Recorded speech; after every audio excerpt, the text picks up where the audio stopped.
Last unit of Chem 1. This particular unit, we're going to deal with reaction rates, energy in reactions, and then talk about reversible reactions, which is something we haven't talked about yet in this particular class so far. And so this particular lesson right here, 17A, is about sort of reviewing energy changes in reactions and talking about endothermic and exothermic reactions. And then we're going to kind of review or talk about, introduce the idea of reactions that can potentially go more than one direction. Up until now, we've only been talking about one-way reactions. So this is kind of linking us into, from stuff we've talked about before with bonds and bond energy, into the last unit of the year. So here we are talking about energy changes in reactions.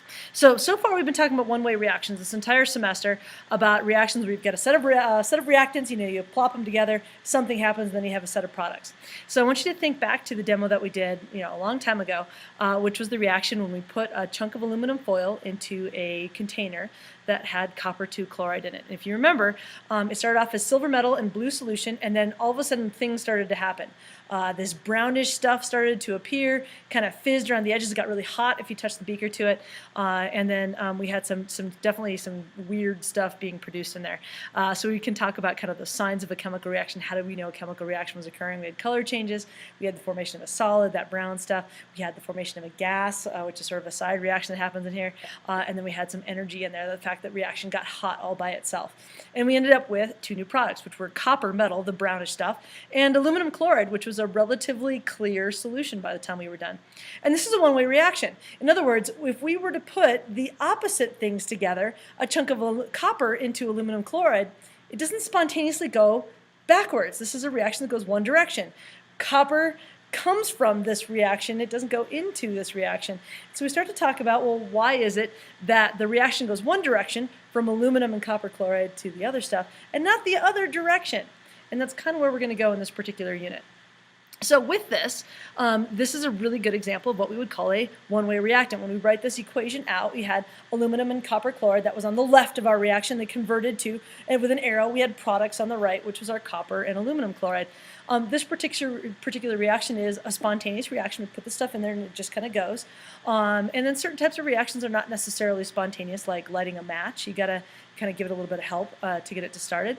But this is all about energy changes, and why is it that this reaction goes one direction, but it doesn't really want to go backwards the other direction. And so this is all about kind of energy in chemical bonds, energy that's stored, released, and changed form as a result of what's going on here. So again, we've already been talking about all this term one-way reactions, and we're going to kind of transition towards thinking about the case where reactions could possibly go back the other direction. It's definitely an unusual case. So with this, we've been talking about this particular one was an exothermic reaction. It had energy that came off. It was released as heat.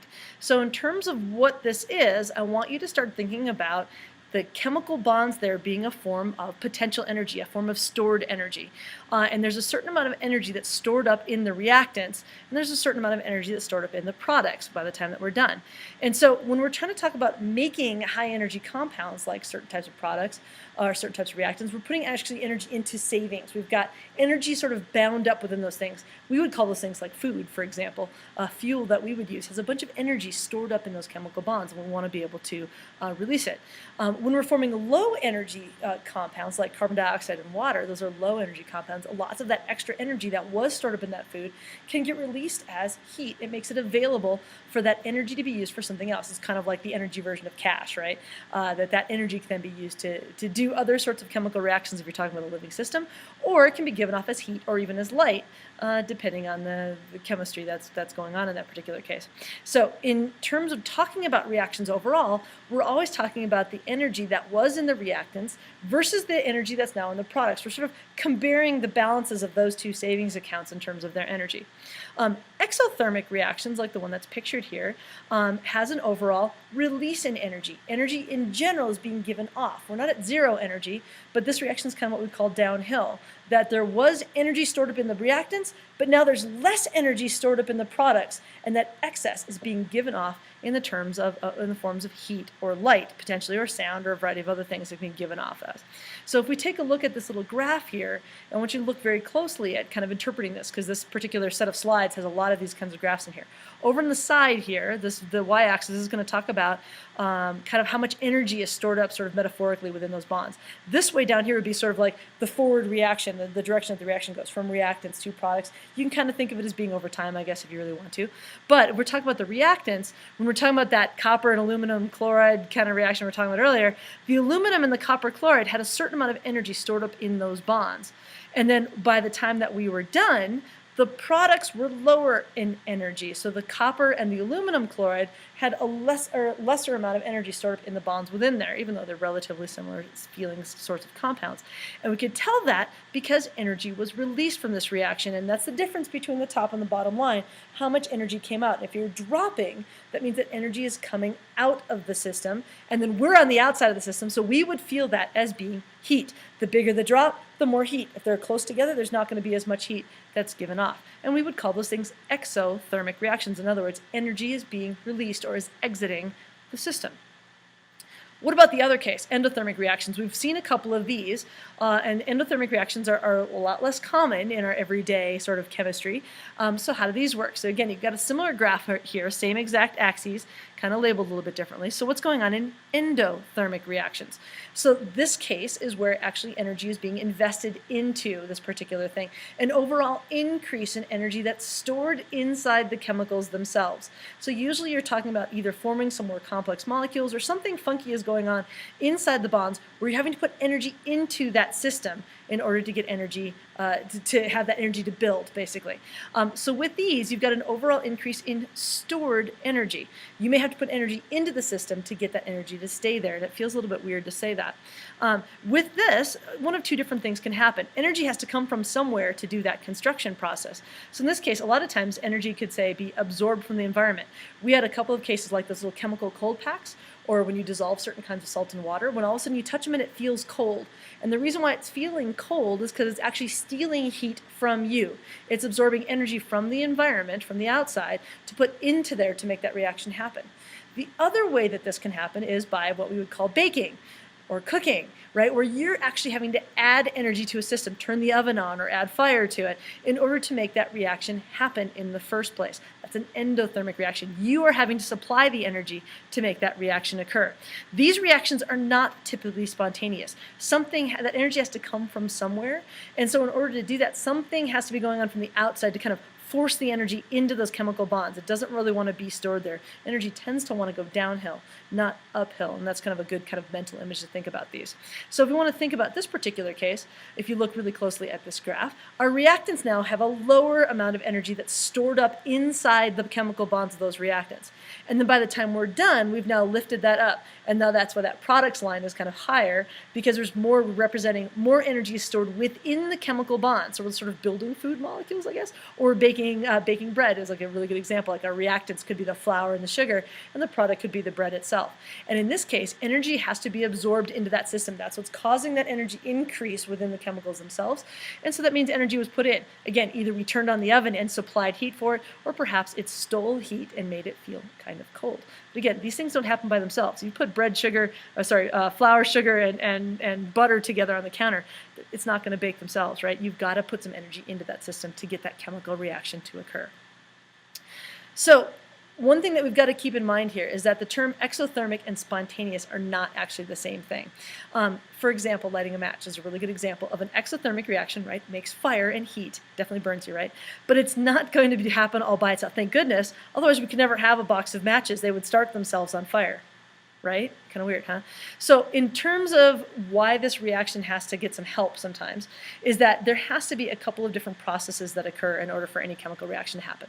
Number one, some of those original bonds, whatever was present in those reactions, has to be broken.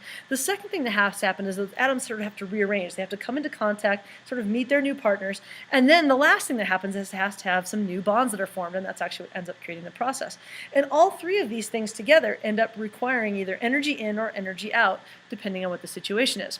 It turns out that breaking bonds, actually getting things to snap apart, requires energy. So you have to put some energy into the system to get those initial bonds to break. Then you can actually get the energy back out from that particular reaction as the new bonds are being formed. This energy that you have to put in is called activation energy. It's the energy required to get the reaction started, basically to get those bonds broken a little bit. So take a look at this graph here. It's a little bit extra compared to the one that we had before. The one that we had earlier had the reactants line and had the products line, and it just had them connected with the straight down. That would be a spontaneous reaction where it just goes, reactants, products, heat's released. Like that aluminum and copper chloride reaction is an exothermic and spontaneous reaction. But for a match, it's exothermic but non-spontaneous. And that's because you've got this big bump here. There's an energy input that has to happen first. And again, that's called the activation energy. You have to kind of nudge it uphill. We provide that activation energy by striking the match. You have to use friction to provide a little bit of heat or a little bit of energy to get that thing to work. And then once it goes, then as those new bonds are being formed, that extra energy is coming out. And overall, because the products line is lower than the reactants line, we would call that an exothermic reaction. So with these, this activation energy is present in many different types of reactions. It's not unusual to have these. There's actually more reactions with activation energy than reactions without them. And so here you can kind of see how this works with both an endothermic and an exothermic reaction, that idea of activation energy. How big is that bump to it? So whenever you're breaking bonds, you have to put some energy into it, whether it's endothermic or exothermic. Overall, doesn't matter. You always have to put some energy into that system. And then you're making new products, which is going to release some energy. So there's always a little bit of downhill at the end as energy is coming out. But again, it's that overall kind of comparison of the two. Is that overall this way or is the overall this way? And that's the big difference between endothermic and exothermic reactions. So if you look too closely at these two graphs, you might be able to see the difference between them. So it's the overall change. And on the left here, we've got this exothermic, which overall has a drop in energy between the reactants and the products. Even though you had to put some in, overall it's a drop. Therefore, energy is coming out of that system, and it's exothermic. The one on the right is endothermic because the reactants are lower than the products. And yeah, you're having to put a whole bunch of energy into it, and yeah, a little bit's coming back out. But overall, that input is positive, and that's an endothermic reaction. That size of that bump is what determines whether or not a reaction is spontaneous. So exothermic is sometimes spontaneous, but sometimes not. So this picture on the left here on your screen would be a really good example of a non-spontaneous exothermic reaction, like lighting a match. It's got a really big bump. You have to put a bunch of energy into it to get it started, but once it gets going, it's going to keep rolling and end up releasing energy overall. So there you go, the difference between endothermic, exothermic, and spontaneous. All right, kind of the last bit. So let's talk about reaction direction, because we were talking about, putting energy in, putting energy out, endothermic and exothermic and these sorts of things. And we can kind of think about reaction direction as being two sides of sort of the same coin. That if we've got A plus B making C plus D, kind of that downhill, right? That's kind of our normal reaction. That'd be an exothermic reaction, and that's spontaneous as I've drawn because there's no bump up to it. But what if we kind of considered the reverse reaction? What if we tried to go backwards, sort of recharge it, to go from products, C plus D, to reactants? Well, that would require energy input to it. And so we can kind of talk about one direction being exothermic and the opposite of it being endothermic. So one direction is going to release heat and one direction is going to absorb heat. Energy out versus energy in. Again, two sides of the same coin. One would be the reactants going to products, and the other one, I guess we could say, is products going to reactants, but kind of depends on how you use those words. So with these, the exothermic reaction is always more likely to be spontaneous. It's more likely to happen simply because it's that downhill release of energy, and that's sort of the way the universe wants to go. Even if there's an activation energy, the exothermic reaction is more likely to be the one that we tend to see. It's more likely to happen on its own. So we typically tend to call those the forward reaction. And then the other way, from products to reactants, we would call that the reverse reaction. And many reactions are reversible if you're willing to actually put the energy into it. It just depends on how much energy you're willing to invest.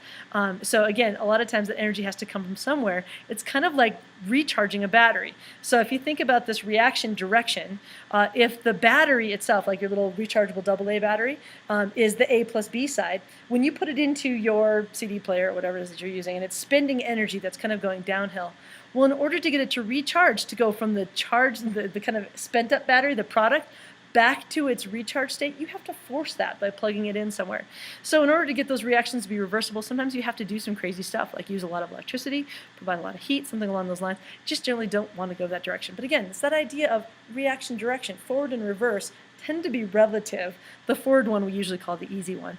Anyway, so with this idea now, this is the idea of reversible reactions. And here you can see my little graph here. I've shown them a lot closer together. Makes it a little bit easier to kind of get that idea of forward and reverse not being necessarily all that different. And as you get those closer and closer and closer together, the forward and reverse idea gets a lot easier to kind of understand. So with these, always when we draw chemical reactions, we're always using an arrow. So our typical reactions like we've drawn them so far this year are this way, where you get A plus B, your reactants, and then there's an arrow to C plus D, which are your products. And that's our typical forward reaction. But if we also want to talk about the reverse reaction, as unlikely as it may be, we would write it like this, C plus D, arrow, A plus B. But if we want to consider the case where both of them are happening at the same time, which I know sounds a little bit weird, we can write them with a sort of a double arrow sort of situation like this, where our forward reaction is still our A plus B, that's still our dominant reaction, but C plus D going the other way is there, and you can see right in the middle we've got this double arrow kind of thing. In other words, it goes this direction and it also goes that direction. So that's definitely very different from the types of reactions that we've seen. And they are kind of unusual, I guess, in a Chem 1 situation, although there's a lot of actually very important reactions that we have to deal with that are truly reversible. That you go one direction, then sometimes you have to go the other direction. You guys remember from biology class something called ATP, adenosine triphosphate? And it goes from ATP, which is fully charged, to ADP, which was the kind of spent version, and then you could charge it back up. Perfect example of a double arrow kind of reaction. ATP to ADP, back and forth. It's rechargeable and reversible. So with this, again, just that different kind of double arrow sort of thing. And now what we call reactants and products sort of depends on which reaction we're referring to. By definition or by agreement, I guess, convention, we're going to say that the stuff on the left, we're going to call those the reactants just like we always have, and the stuff on the right, we're going to call those the products, just for language sake, because it depends on which reaction we're talking about, the forward reaction or the reverse reaction. They're both reactants and they're both products depending on which way we're picturing it. So again, by convention, the things on the left we'll continue to call those reactants, the things on the right continue to call them products. So don't make that any harder than it needs to be. So there you go. Just kind of a review of energy and energy changes and reactions, and a way of looking at a particular style of graph that I want you to be able to understand, which is about representing energy, products and reactants, as potential energy. So in the past, and again all this term, we've been talking about one-way reactions and how those are typically spontaneous ones that have energy that sort of flows out of them, just because that's easier for us to see. We want to be able to keep in mind that chemical bonds are a form of stored chemical energy that we can either invest in building chemical bonds, or we can release energy by letting those bonds sort of break down and reform. Exothermic reactions in general are about the energy of the reactants is greater than the energy of the products. So any extra energy is given off as heat. The bigger the drop between the two of them, the more energy is released, the hotter it would be. Endothermic reactions is the opposite, right? The energy in the reactants is less than the energy in the products, so you have to do some energy investments, put some energy into that system to get it to work. And you're either giving it some energy by putting heat into it or something along those lines, or it could just be stealing energy and it could actually kind of feel cold. We also talked about activation energy, the fact that just because a reaction is spontaneous and forward versus with a little bit of a bump, just because a reaction is exothermic doesn't necessarily mean that it's spontaneous. Sometimes you have to have some energy to put into it in order to get a net release of energy coming out of it. And that's either direction, because in the end, bond breaking requires energy. So you have to put some in order to get some out, sort of a net gain or a net loss. And then finally, we introduced the idea of reversible reactions. That some reactions, yeah, a lot of the ones we've talked about so far are not really reversible in any useful way to us. They pretty much go one direction. Anything that's a reverse reaction would take so much energy as to be not useful for us. But there is that concept that a reaction that could go forward could go backwards, just like a rechargeable battery, like ADP and ATP, and that those things become more important as we start to build a more sophisticated understanding of chemical reactions and chemical systems. We're going to deal a lot more with reversible reactions as we get through the rest of this particular unit. So there you go. I hope you enjoyed this little review of energy changes in chemical reactions. See you in class.